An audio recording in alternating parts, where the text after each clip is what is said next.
বঙ্গোপসাগরে ইঞ্জিন বিকল হয়ে 4 দিন ধরে ভাসতে থাকা 18 জেলে উদ্ধার করেছে নৌবাহিনী। মঙ্গলবার উদ্ধারের পর তাদের কুতুবদিয়া এলাকায় নিয়ে আসা হয়েছে।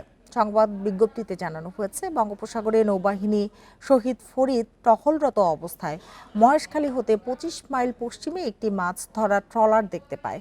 পরে মাছ ধরার ট্রলারে পৌঁছানোর পর জেলেরা জানান, ট্রলারের ইঞ্জিন বিকল হয়ে যাওয়ায় তারা গত 4 দিন যাবৎ ভাসমান অবস্থায় রয়েছেন। এরপর নৌবাহিনীর সদস্যরা ট্রলারটি ওই স্থান হতে বিশেষ ব্যবস্থাপনায় টেনে নিয়ে কুতুবদিয়া সংলগ্ন এলাকায় নিয়ে আসেন। ট্রলারে থাকা 18 জন জেলেই বর্তমানে সুস্থ রয়েছেন। ট্রলারটি ভোলা জেলার মনপুরা এলাকা হতে মাছ শিকারের উদ্দেশ্যে সমুদ্রে এসেছিল।